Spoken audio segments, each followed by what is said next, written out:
Hello, hello, hello. Kumusta? May adlaw ka na tanan, makaigsunan mo kasampyak. So here we go again. Buhay America Duterte loyalist, mga ingon nga. Kung adunay nahidog mo kung sa tumang kakapoy kaluya, ang imong mga pulong may magadasig kanya sa pagtindog. So time check, it is now 4 o'clock in the afternoon. Ano na po, 16th of August 2025 dito sa Brooklyn, New York. So ano bang pwedeng pag-uusapan natin mga kasampyak? But before anything else, kayo inanyayahan ko na magsampyak man lang itong Muntikon channel. So God bless at mabuhay po tayong lahat. So alam naman natin na kamakailan lang naglabas si BBM, si Bangag Jr. ng 15 ng mga contractors na na-linked sa mga mambabatas.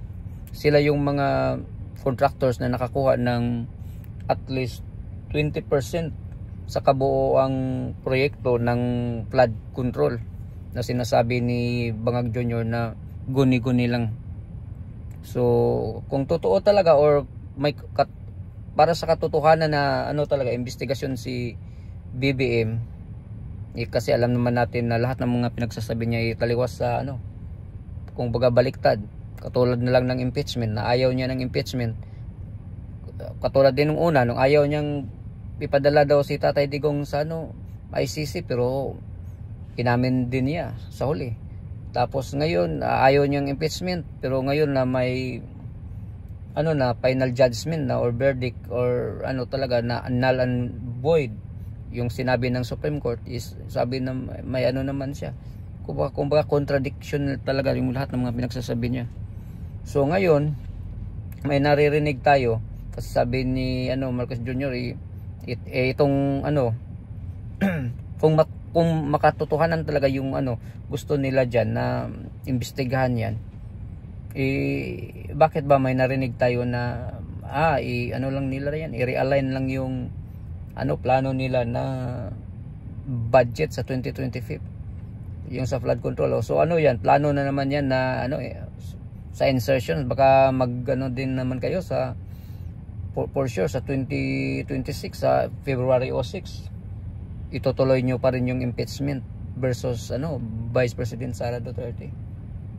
So wala talaga, hindi taliwas talaga yung mga pinagsasabi ni Marcos. At saka alam natin na sa tingin ko takot din sila sa Blue Ribbon Committee ni Marcolita, kasi ngayong Tuesday sabi ni Marcolita na magsisimula na sila sa investigasyon dyan sa flood control. Tapos sabi naman nitong mga taga Lower House, sila ni Pono, sino yun, na dapat mabibigyan daw ng emergency power ang presidente para imbestigahan yung flood control project. Loko talaga itong mga mambabatas natin. Kung baga kayo na mismo yung problema dyan, tapos kayo pa mismo yung mag-imbestiga. Anong klase yan? Muro-muro na investigasyon. Sabi nga ni Marcolita, parang pagkor lang. Kayo yung operator, kayo din yung regulator, di ba? Wala. Ang akala siguro nitong mga taong to mangmang at walang alam itong mga Pilipino. Tapos dami silang mga diversionary tactic. Tapos unang-una yung nasaktan tayo, yung si Vice Ganda na binalahura, winalanghiya si Tatay Digong. Alam naman natin na nakakulong na, nandoon sa dahig. Tapos pa na sama pa si Marcolita. Sabi pa ni Vice Ganda, tingnan nyo yung mukha ni Marcolita kung matatawa kayo. Tapos sasabihin nyo na freedom of speech. Oo, totoo na meron tayong freedom of speech.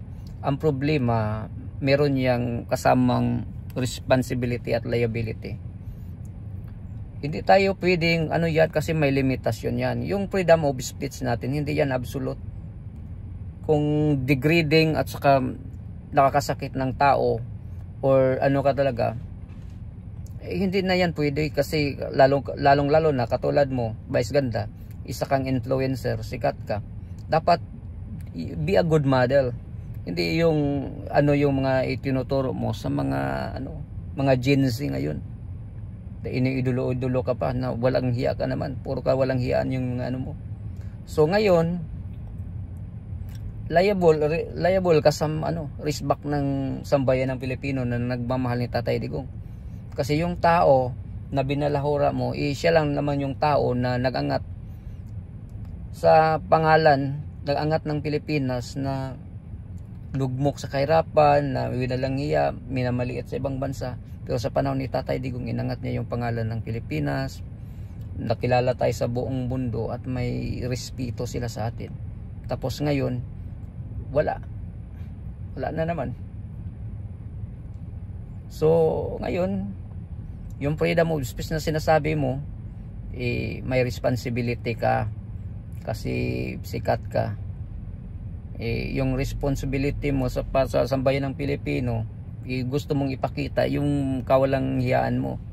Itong pangit na si Vice Ganda na sabi nyo mukhang kabayo, mukhang Jurassic. So wala, hindi magandang manglait ng kapwa-tao, pero walang hiya to Hindi ka pa nadadala sa sinabi mo dati kay na winalang hiya mo si yung taga GMS, sino yun? Tapos ngayon ito naman si Tatay Digong. So ngayon ka dyan, masasaktan ka dyan sa respect ng mga Pilipino, lalong-lalo na sa mga sa Davao, sa Mindanao at Visayas na nagmamahal kay Tatay Digong.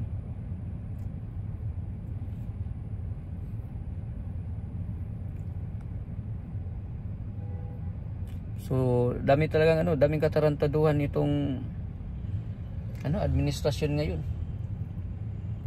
Tapos dito pa sa pero although itong Blue Ribbon Committee ngayon ni Senator Marcolita, nagpapasalamat tayo.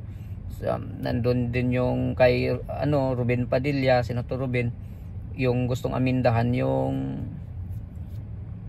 mga heinous crimes na from 15 years old at least ibaba sa 10 years old, katulad sa ibang bansa, Australia, yung mga Hong Kong yata, at marami pa sa ibang bansa. Sa heinous crimes lang naman, tama lang naman, agree ako dyan, kasi tingnan nyo yung mga nangyayari ngayon, mga minors na nanggagahasa, pumapatay. May nakita pa tayo nung sinaksak yung matanda, tapos sabi ng pulis, kasi sabi niya minor siya, sabi ng pulis, ikaw yung nahuli ko nung isang araw na nagnakaw, tapos ngayon nanaksak ka na naman. Tapos sabi niya minor, tapos sabi niya isumbong sa tito, sabi ng pulis, ipag-untugin ko kayo ng uncle mo. Wala talaga kung ginawang weaponize talaga sa mga sabi nga ni Bato dati, yung mga bata ginagamit ng sindikato, ngayon ang mga bata na yung sindikato. Kumbaga itong birth certificate yung weapon nila para hindi sila maihabla dahil minor sila. So dapat lang babaan. Kung baga sabi ni Ruben Padilla, panahon na. Panahon na talaga, yun yung totoo. Kasi iba na yung panahon ngayon. Dati kung okay yung 15 years old, ngayon dapat 10 years old sa mga heinous crimes, okay lang. Maliban lang sa mga nakaw-nakaw lang na nagugutom, mga pagkain dyan sa okay lang yung yung kasalukuyan na batas dyan, sabi ni Ruben Padilla. Okay, pabor tayo dyan. Kasi namimihasa na itong mga kabataan ngayon, hindi na takot. Kasi bangag yung namumuno natin sa atin ngayon So wala na. Tapos itong dami pang problema, itong inalis natin yung pugo kasi ito yung mga Chinese, mga foreigners. Tapos nilegalize natin. Kasi itong gobyerno natin, alam naman natin yung sila yung nasa likod dyan gusto nilang i-centralize itong sugal. So ngayon nandyan na mismo sa nandun na sa platform, doon na sa sa bank account yun, makikita nyo na yung magsusugal kayo, nakalink na yung may e-wallet. Tapos sabi ni Marcolita nga, wag naman natin na paparusahan itong e-wallet kasi lang sila, intermediary. Pero para sa akin dapat alisin yan, kasi dyan kasi nila nilalagay, ililipat yung pira para makapagsugal sila. Yun. So 48 hours yung binigay para ma-unlink yung talaga sa anong tawag dyan, basta yung ma-unlink yung e-wallet. Pero sabi ni Marcolita, dapat yung talaga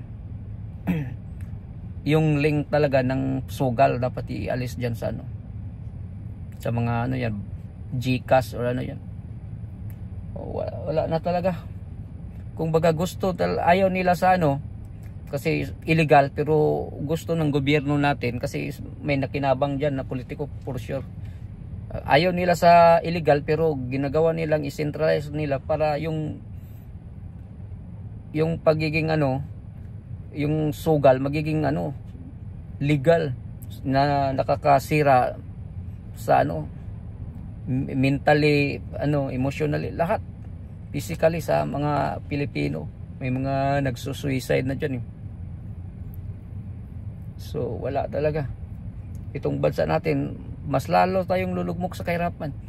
Gusto kasi ng mga ano, mga politiko natin na lagi tayong naghihirap para sunod-sunuran tayo, madali tayong utuin, madali tayong pasunurin kung anong yung gusto nila. Kasi pag mahirap ka, wala kang magagawa, sunod-sunuran ka lang. So itong mga ginagawa nila, gusto nila talaga na para kang aso, lagi nakatali, lagi kang mahihirap. Kumbaga systemic. So dapat magising na kayo mga Pilipino. At sana maimbestigahan dyan sa Blue Ribbon Committee talaga, yung laliman pa yung investigasyon dyan sa mga sugal. Yan. Yung sa ano, yung sa mga bata na ibaba yung ano, yung edad sa mga heinous crimes na dapat talaga may kulong.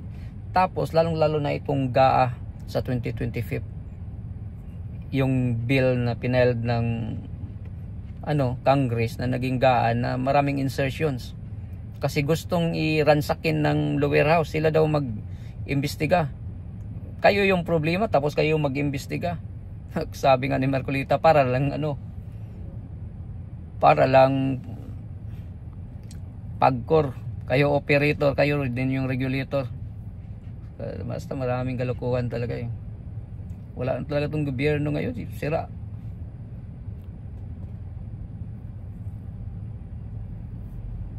Ay nako, kawawang Pilipinas.